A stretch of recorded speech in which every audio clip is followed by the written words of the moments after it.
당신은 당신이 누구인가를 나에게 얘기하지 않아도 됩니다. 여기는 내 집이 아니라 하나님의 집입니다. 이 집의 문은 들어오는 사람의 이름을 묻지 않습니다. 다만 마음에 아픔이 있는지만 묻습니다. 당신이 괴롭고 배고프고 목이 마르다면 당신은 환영받습니다.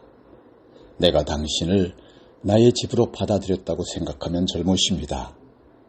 누구나 안식처를 필요로 하는 사람 외에는 그 누구도 주인이 아닙니다. 여기 있는 모든 것은 당신의 것입니다. 무엇 때문에 제가 당신의 이름을 물을 필요가 있겠습니까?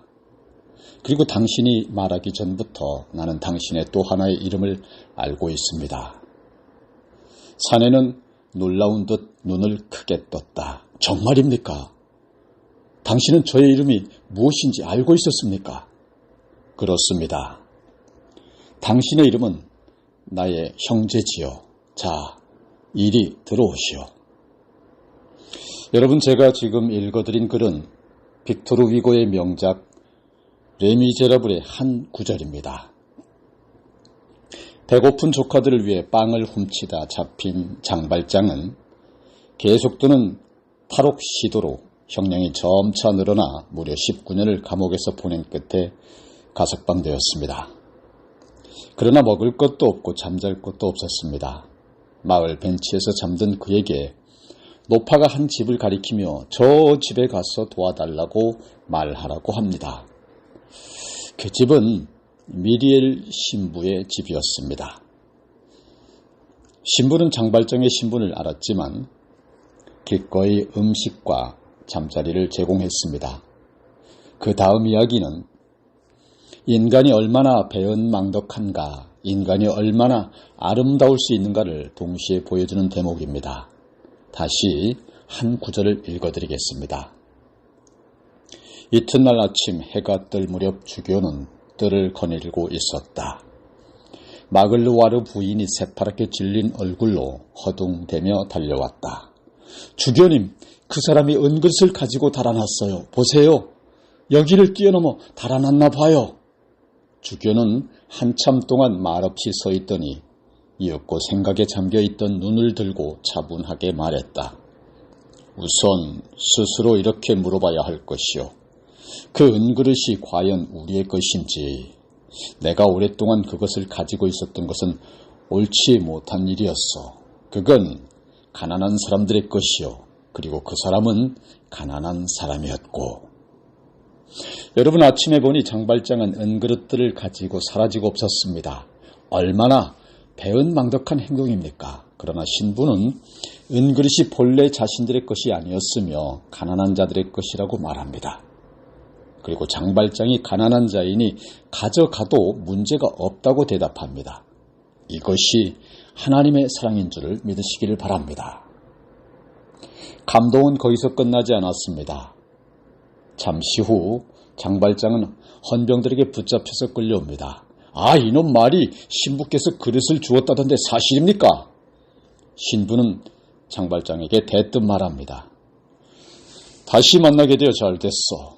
나는 당신에게 촛대도 주었었는데 왜 안 가져갔어? 그것도 은으로 만든 것이니 200프랑은 좋게 받을 수 있을 거요. 자, 촛대도 가져가시오. 라고 촛대를 보퉁이에 넣어주었습니다. 여러분, 레미제라블을 불후의 명작으로 만든 것은 미리엘 신부입니다. 그는 작품 속의 모든 감동적인 이야기들의 씨앗입니다. 그 이유는 무엇입니까? 그가 사랑을 설교했거나 사랑에 대해 시를 썼기 때문이 아닙니다. 그가 감동을 주는 이유는 사랑을 실천했기 때문입니다. 미리엘 신부는 두 가지 사랑을 실천했습니다. 하나는 용서하는 사랑이었습니다. 먹여주고 재워준 은혜를 은그릇을 훔치는 것으로 갚은 배은망덕한 장발장을 용서했습니다. 또 하나는 베푸는 사랑이었습니다. 그는 영접했고 빵을 주었고 잠자리를 제공했습니다. 또 헌병들로부터 풀려나게 해주었을 뿐만 아니라 은초대까지 주었습니다. 주는 척하거나 주겠다고 약속만 한 것이 아니라 실제로 주었습니다. 천하를 다 주고도 바꿀 수 없는 사랑. 여러분, 이것이 하나님의 사랑인 것입니다. 오늘 저와 여러분이 은혜 나눌 말씀은 요한일서 3장 17절로 24절을 본문으로 한 천하보다 귀한 사랑입니다. 오늘도 여러분 말씀이 하나님이신 것을 믿으시면 아멘 하시기 바랍니다. 여러분, 주님을 향하여 소망을 가진 사람은 자신을 주님처럼 깨끗하게 지켜야 하죠. 그러려면 어떻게 해야 할까요? 죄를 짓지 말아야 하죠. 죄 중에서 가장 결정적인 죄는 사랑하지 않는 죄입니다. 이 죄는 아담과 하와가 선악을 알게 하는 나무의 열매를 따먹었던 최초의 죄에서부터 드러나고 있습니다. 하나님을 사랑하지 않았으니까 감히 하나님과 같아지려고 선악과를 따먹은 거죠. 이렇듯 사랑하지 않는 죄는 인류의 가장 오래된 죄입니다.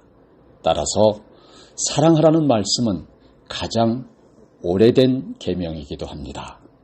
사랑하면 자신도 살고 주위의 사람도 같이 삽니다. 반대로 자기 혼자 살겠다고 하면 자기도 죽고 주위의 사람도 같이 죽죠. 인생이란 차를 몰고 고속도로 위를 달리는 것과 같습니다. 양보 운전을 통해 사랑을 베풀면 모두가 안전하고 행복합니다. 그러나 사랑하지 못하면 결국 추돌하여 자신도 죽고 남도 죽게 됩니다. 서로 사랑하시기 바랍니다. 서로 사랑한다는 말을 아주 자주 많이 하시기 바랍니다. 지금 옆에 있는 에게 이렇게 말하십시오. 사랑합니다. 아주 많이 사랑합니다. 천하보다 더 사랑합니다. 오늘 우리가 진지하게 생각할 문제는 어떻게 사랑할 것인가 하는 것입니다. 이 질문에 대한 답변은 사랑을 구체적으로 실천하라 하는 것입니다. 본문 17절, 18절을 제가 읽겠습니다. 누가 이 세상의 재물을 가지고 형제의 궁핍함을 보고도 도와줄 마음을 닫으면 하나님의 사랑이 어찌 그 속에 거하겠느냐. 자녀들아, 우리가 말과 혀로만 사랑하지 말고 행함과 진실함으로 하라. 아멘. 말과 혀로만 하지 말고 실제로 사랑을 행해야 한다고 말씀하셨습니다. 이런 의미에서 앞에서 말씀드린 레미제라블의 미리엘 신부의 사랑은 고귀한 것입니다. 사랑의 마침표는 실천입니다.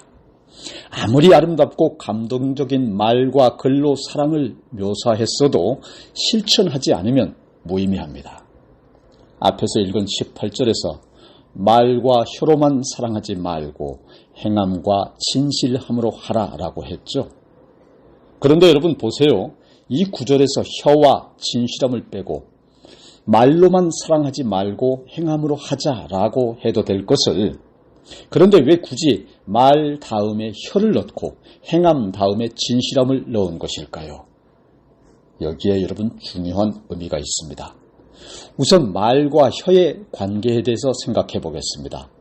먼저 말을 하려면 반드시 혀가 있어야 합니다. 종종 혀에 암이 생겨 혀를 절단하는 이들이 있는데 그분들은 혀가 없어서 말을 할 수가 없습니다. 그러므로 혀가 없으면 말도 없는 거죠. 이와 똑같은 관계가 행함과 진실함에도 적용됩니다. 행함이 진정한 행함이 되려면 반드시 진실함이 그 안에 있어야 합니다. 그러므로 아무리 사랑을 실천해도 진실함이 없다면 그건 가짜입니다. 캄보디아 이기온 선교사님의 간증을 들은 적이 있습니다. 이 선교사님은 학창시절 많이 방황했다고 합니다. 고등학교 졸업장도 간신히 받았다고 하고요. 안 해본 나쁜 일이 없을 정도로 험하게 살았다고 하는데 어느 날 예수님을 만나 새 사람이 된 거죠. 그리고 그는 체일도 목사님의 바퍼 공동체에 가서 가난한 사람들을 위해 봉사하기 시작했습니다. 나중엔 캄보디아의 수도 프놈펜에서 가난한 이들에게 밥을 나눠주는 일을 하게 되었다고 하는데 여러분 그 모습이 어떻겠습니까? 한국을 떠나 캄보디아까지 가서 직접 가난한 이들에게 밥을 나누어 주었으니 행동하는 사랑을 아주 제대로 보여준 것이 아니겠습니까? 그러나 그분의 간증은 그때 그 사랑은 가짜였다고 고백했습니다. 왜냐하면 진실함이 없었기 때문이라는 겁니다. 그는 밥을 얻어먹으러 오는 아이들을 더럽다고 생각하면서 마음으로는 깔보고 경멸했었다고 고백했습니다. 그러던 어느 날 폭력배가 칼을 들고 이 선교사님을 달려드는데 선교사님을 애워싸고 보호한 사람들은 놀랍게도 평소에 더러운 가난뱅이라고 무시했었던 그 아이들이었다고 하는 것입니다. 그 아이들은 자신들의 안위를 전혀 생각지 않은 채 목숨 걸고 선교사를 보호하기 위해 애워싼 것이었습니다. 그날 이후 선교사님은 주님 앞에 완전히 무너져 내렸습니다. 그때까지의 사랑은 행동은 있었으나 진실함은 없는 가짜였다고 하는 것을 회개한 거죠. 그 후로 선교사님의 눈에 자주 그 아이들이 예수님으로 보였다고 합니다. 그래서 그때부터 아이들에게 밥을 퍼줄 때 무릎을 꿇고 퍼주었다고 합니다. 드디어 그분의 행동에 진실함이 더해져서 진정한 사랑이 시작된 것입니다. 할렐루야. 여러분, 사랑은 진실함으로 실천하는 것이 진짜 참사랑인 것입니다. 오늘 우리의 문제는 말만 하는 데 있습니다. 우리는 말로 천냥빚을 갚는다는 속담을 너무 믿고 남용하고 있습니다. 그 속담은 잘못한 게 있으면 말이라도 곱게 하라는 의미이지 결코 말만 하면 다 만사형통이라는 말은 아닙니다. 사랑은 말 이상의 진실을 보여줄 수가 있어야 합니다. 그런 점에서 실천하는 사랑의 원조는 바로 예수님이십니다. 예수님께서는 제자들을 끔찍히 사랑하셨죠. 요한복음 13장 1절을 보게 되면 유월절 전에 예수께서 자기가 세상을 떠나 아버지께로 돌아가실 때가 이른 줄 아시고 세상에 있는 자기 사람들을 사랑하시되 끝까지 사랑하시니라 라고 하셨습니다. 예수님께서는 제자들을 진실로 끝까지 사랑하셨습니다. 그리고 이게 끝이 아니었습니다. 그 다음을 보면 예수님께서 더럽고 냄새나는 제자들의 발을 씻기시는 장면이 나오게 됩니다. 예수님께서는 마음과 말로만 사랑한 것이 아니었습니다. 허리에 수건을 두르시고 대야에 물을 떠다가 더럽고 냄새나는 발을 손수 씻기셨습니다. 예수님께서는 더럽고 냄새나는 사람을 있는 그대로 진실로 사랑하셨던 것입니다. 할렐루야. 우리가 알아야 할 사실이 있습니다. 그것은 여러분, 예수님께서는 우리들의 몸도 발도 씻기셨다는 것입니다. 당시 다락방에서는 물로 제자들의 발을 씻기셨지만 몇 시간 후 골고다 언덕 십자가 위에서의 예수님은 당신의 고귀한 풀을 흘려 씻기셨다는 것이죠. 그것은 바로 죄에 찌든 우리의 원죄를 씻기시는 사랑의 행동이었던 것입니다. 이렇게 예수님께서는 말로만 사랑하신 것이 아니라 십자가를 지시는 행동으로 피 흘리시고 물 흘려 돌아가시는 구체적이고도 진실한 행동으로 우리를 사랑하셨던 것입니다. 사랑을 실천할 때 우리에게 주어지는 놀라운 복이 있죠. 그것은 여러분, 하나님 앞에서 떳떳해지는 것입니다. 19절을 볼까요? 이로써 우리가 진리에 속한 줄을 알고 또 우리 마음을 주 앞에서 굳세게 하리니 라고 했습니다. 여기 마음을 굳세게 한다고 했지요. 이것이 바로 마음이 편하다고 하는 의미입니다. 우리는 하나님 앞에 나가 사랑해 주십시오, 은혜를 주십시오 라고 기도합니다. 그런데 우리가 불쌍한 사람을 말로만 사랑하고 실천하지 않으면서 하나님 앞에 기도하면서 마음이 결코 편치 않죠. 왜 그럴까요? 하나님이 원치 않으시기 때문입니다. 본문 20절 후반부에 하나님은 우리 마음보다 크시고 모든 것을 아시기 때문이라 라고 말씀하신 것처럼 하나님께서는 우리 마음에 사랑이 없고 또 겉으로는 사랑하는 것처럼 보여도 마음에는 진실함이 없다고 하는 것을 잘 아시기 때문입니다. 그래서 우리를 책망하십니다. 이 녀석아, 너는 내 주변 사람을 사랑하지 않으면서 나에게 사랑과 은혜를 구하느냐? 부끄럽지도 않냐? 이렇게 되면 여러분, 기도를 해도 마음이 편치 않고 하나님 앞에서 염치도 없죠. 사랑하는 성도 여러분, 하나님 앞에서 마음에 거리낌이 없이 편안해지려면, 그리고 구하는 것의 응답을 받으려면 먼저 사랑을 실천하시기를 나사렛 예수 그리스도 이름으로 축원합니다. 100번을 강조해도 사랑은 생명보다 천하보다 귀한 것입니다. 희망이요 행복입니다. 빵만 가지고 사는 것이 아니죠. 사랑이 없으면 못 살아요. 사랑이 없으면 자식도 일도 이웃도 없는 겁니다. 삭막해져요. 믿음, 소망, 사랑 그중 제일은 사랑이라 했습니다. 사랑은 여러분, 사람을 구하고 살리는 능력이 있다고 하는 것을 믿으시기를 바랍니다. 오늘 말씀을 정리하겠습니다. 다시 앞에서 언급한 레미제라블의 한 구절을 읽어드리겠습니다. 잊어서는 아니 되오.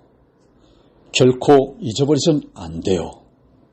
오늘 판도는 당신이 정직한 인간이 되기 위한 일에 쓰겠다고 나에게 약속했던 일을. 아무것도 약속한 기억이 없는 장발장은 그저 우두커니 서 있기만 했다. 장발장, 당신은 나의 형제입니다. 당신은 이제부터 선의 세계에 들어온 것입니다. 나는 당신의 영혼을 샀습니다. 나는 당신의 영혼을 어둠에서 구해내서 그것을 하나님께 바치렵니다. 빅토르 위고는 작품에서 하나님에 대해 이렇게 고백합니다. 당신은 누구십니까? 전도서는 당신을 전능자라 부르고 에베소서는 당신을 자유라 일컫고 시편은 당신을 지혜와 진리라고 부르고 열왕기는 당신을 주님이라고 부르고 출애굽기는 당신을 섭리라고 부르고 레위기는 거룩한 분이라 부르고 에스라서는 정의라고 부르고 천지 만물은 당신을 신이라고 부르며 인간은 당신을 아버지라고 부릅니다. 그리고 솔로몬은 당신을 사랑이라 부르니 사랑, 이것이야말로 당신의 모든 이름 중 가장 아름답습니다. 라고요. 여러분, 하나님은 사랑이십니다. 천하보다 귀한 사랑이십니다. 다 같이 기도하시겠습니다. 온 우주, 인류 만물을 창조하시고 우리 인생 생사화복을 주장하시는 사랑과 은혜의 하나님 아버지, 오늘 우리에게 주신 말씀 천하보다 귀한 사랑을 실천하고 나누고 가르치며 살게 은혜 베풀어 주옵시며 하나님의 택한 나라 대한민국 애국가에 적힌 그대로 보호하여 주시어 마지막 때 제2의 이스라엘 새 예루살렘에 되게 하여 주시옵소서. 이 나라 이 민족을 십자가 사랑으로 구원하시어서 새롭게 하여 주시며 모두가 천하보다 귀한 사랑으로 서로 섬김으로 하늘의 뜻을 이 땅에 이루는 삶을 살게 하여 주시기를 우리를 죄에서 구원하신 나사렛 예수 그리스도 이름으로 기도드립니다. 아멘.